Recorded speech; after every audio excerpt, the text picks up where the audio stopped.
Hello everybody and welcome back to the Sugarcane Rush channel. This channel is all about music, recording music, and learning about music. We like to wish everybody a happy new year coming up in 2024 and hope that everyone had great holidays this season. Today we're going to talk a little bit about something that I left out on the prior tutorials, which is compressors, audio compressors, and the Zoom L-12 comes with built-in audio compressors. They have a compressor on each of the microphone channels. It's a one-knob compressor, simple but effective. And I like to maybe take a little time and do a beginner's guide to compression in general. We're going to go through the settings, how to use them, why everyone uses compressor.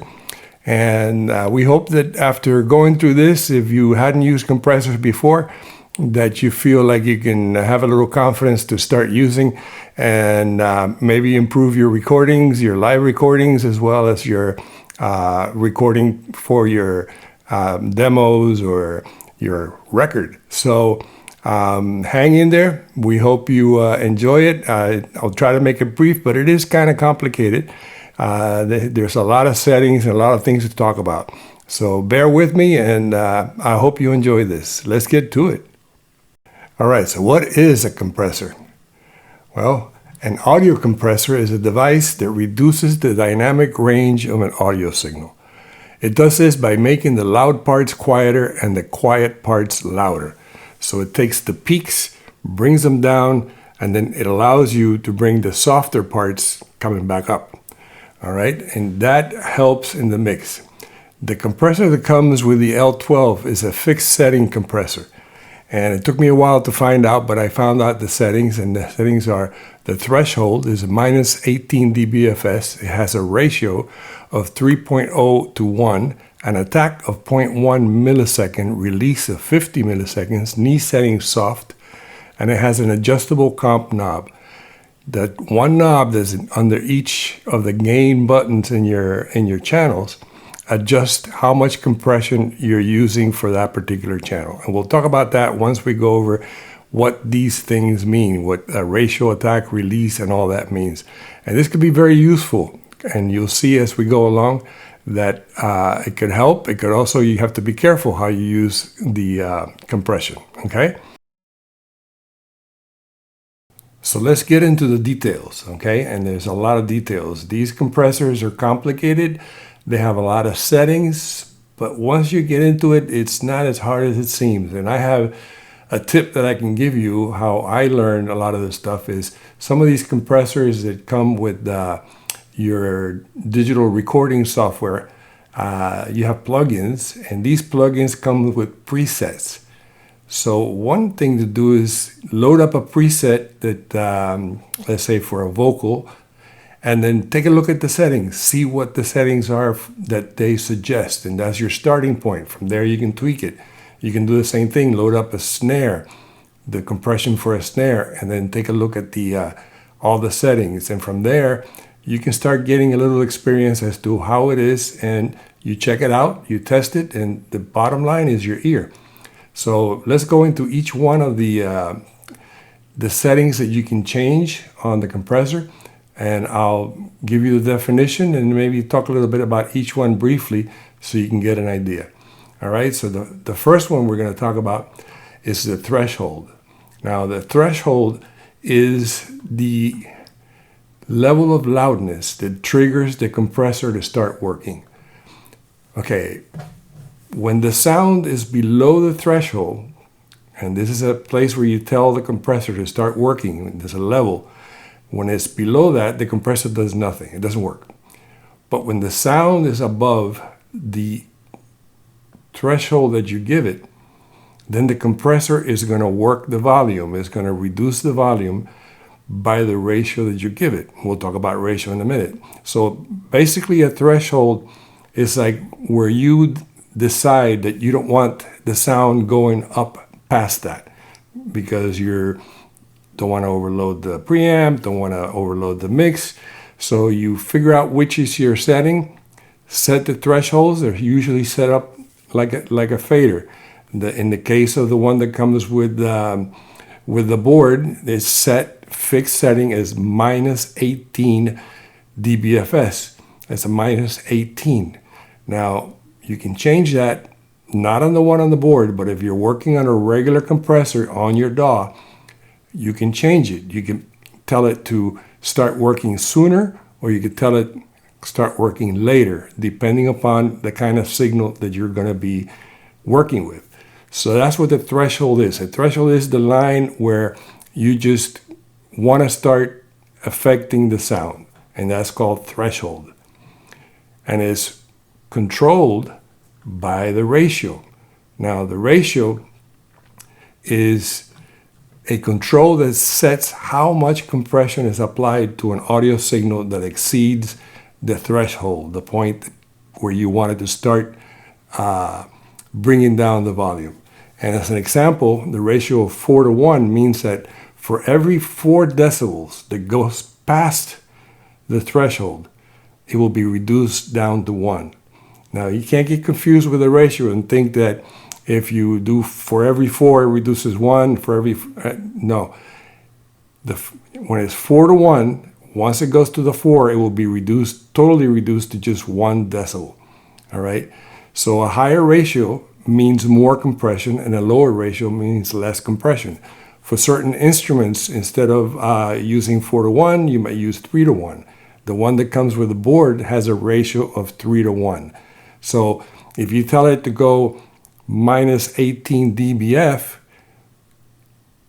any time that it goes 3 decibels above, it would really only let 1 decibel go by. So the peak will be brought down substantially, depending upon how much ratio you are applying. In the case of 4:1, it's a little less because it waits till it's 4 decibel. You can have 2:1, and you can have 1:1, which means it becomes a limiter because it will not allow any signal to go past the threshold. But a signal of 3:1, 4:1 is standard, and it's been used a lot. So that's your ratio, and that's what it means, and that's how you use it. Now, how does the compressor start to bring down that volume? Well, that's where attack comes in. And the attack is the amount of time it takes the compressor to start reducing the gain of an audio signal that goes above the threshold. The attack settings affect how much of the initial transient or the sharp peak at the beginning of sound is preserved or reduced. So you can do it in milliseconds, even decimal milliseconds, 0.1 millisecond. It's very fast, and it's amazing. When the sound goes right above the threshold, depending upon the attack, boom, you hit it and it'll start reducing it. So you could tell it to go slow or go fast, and that will affect how the sound is affected. This is the attack is a very important because how fast do you get to it? A fast attack means the compressor reacts quickly and reduces the transient more, making the sound smoother and less punchy. A slow attack means the compressor reacts slowly and reduces the transient less, making the sound sharper and more punchy. So when you have a slow attack, you can actually hear each hit a little clearer. If you have a fast attack, and depending upon the release, you can make it give you more sustain, smoother, less punchy. So you work with the attack, and you're going to work also with the release. The release is the amount of time it takes for the compressor to stop reducing the gain of an audio signal that goes below the threshold. The release setting affects how natural or smooth the compression sounds and how well it adapts to the changes in the signal level. A fast release means the compressor recovers quickly because you release it right away and restores the original level, making the sound more consistent and transparent. A slow release means the compressor recovers slowly and maintains a reduced level, making the sound more dense and colored.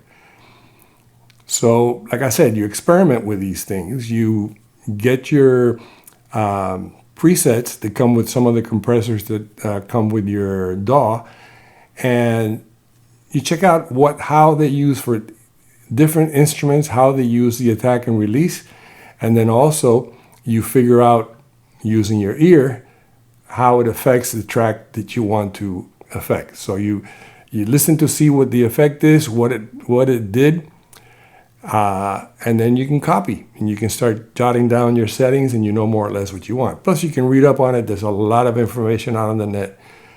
And then we got the knee. What is a knee? Well, the knee is, like I said, it's a knee. It's where the signal goes up and then it gets affected and it bends because it is reduced. And the knee of an audio compressor is a setting that affects how smoothly or abruptly the compressor reduces the volume of the audio signal when it exceeds a certain level of threshold. A hard knee means that the compressor applies the full amount of compression as soon as the signal crosses the threshold. So it hits it right away. A hard knee, boom, hits it, and you can see that it's almost like a corner. Okay? A soft knee means that the compressor gradually increases the amount of compression as the signal approaches and passes the threshold. So a soft knee is smoother. It's almost like a curve as it brings it down. And again, making changes to all these settings gives the compressor a particular sound, gives your signal a particular effect that you might want to use. Like, for example, a soft knee can make the compression sound more natural and transparent. So when it's curved softly, it can be more natural, transparent, while a hard knee, which is, can make it sound more aggressive and punchy. For example, a hard knee might work well for drums, while a soft knee might work well for vocals. So you experiment. And if you pull up a drum compression and you look at the settings, you'll see that it will have the settings that is more in tune with the instrument, like a hard knee for the drums, and for the vocals you want a soft knee. So those are the settings that you're working with. Now, again, how you use it is up to your ears. You listen, because you can switch these settings. Okay, experiment. You can give a hard knee to the vocal and a soft knee to the drums. Experiment, listen, and see what happens. All right, so let's talk about makeup gain. Makeup gain is a control that lets you adjust the output level of the compressed signal. It is used to compensate for the volume loss or gain that happens when you apply the compression. If you use a compressor to reduce the loud parts of the signal, you can use the makeup gain to increase the overall level of the signal back to its original volume, controlling the dynamic range without changing its peak level. So basically what you're saying is you're bringing the softer parts back up while not affecting the track, because the compressor is lowering the high parts. So you're squashing the track a little bit by bringing the high parts down and then bringing the low parts up. But that, if you do it wisely and don't overdo it, can actually make the track sound more even. If you're doing a mix and you're losing some of the parts in the mix, with the makeup gain, you can actually bring up the softer parts without overloading the mix, because the compressor is handling the high parts. So it's exactly what it says. It's a makeup gain, and you can use it for a lot of things. Use your ears, experiment, see what you can do.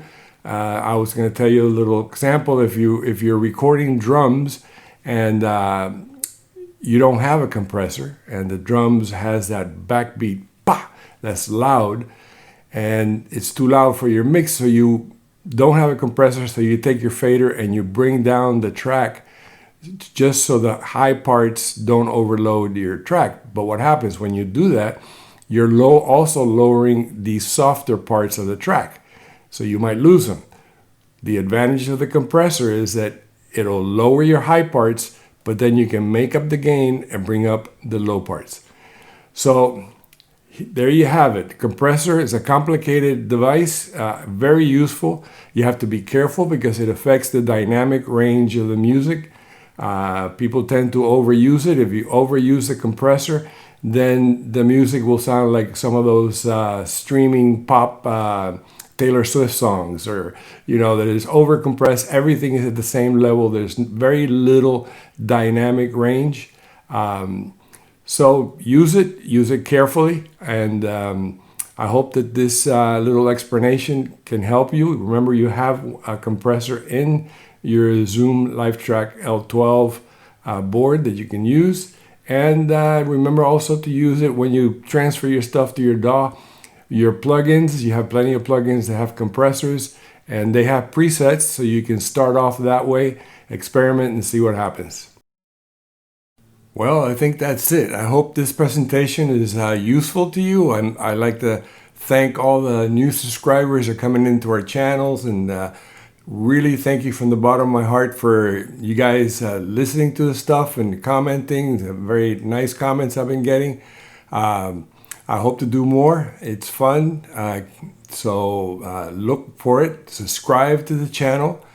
Don't forget to go looking for our music. Go into our channel. Check out the playlist. There's a lot of original music. That's what we do in this channel. Make music, original stuff, some covers. We got bands. So the tutorials are to help you do your own recordings. And when you guys subscribe, I always check out your sites, and I love some of the things I see and I like, and I hope to get a lot more of you guys coming in, subscribing, and maybe sending me some stuff. Maybe we'll collaborate. While I was doing this project, I asked AI to give me some images so I could use for the presentation, and it was a riot because AI did not understand what I wanted, and they gave me some great images, but had nothing to do with the theme that I was looking for. So as I fade out at the end of this, I'm going to put some music that we have on our channel, and I'm going to put some of those bloopers, some of the images that AI gave me that I couldn't use, but I think they're funny, and you can see them now. Okay, so enjoy, stay tuned, don't forget to subscribe, click like, hit the bell, do whatever you got to do. Share the tutorials. If you have user groups for Zoom tutorials, share it in your user groups, and stay tuned. More to come, all right? Thank you.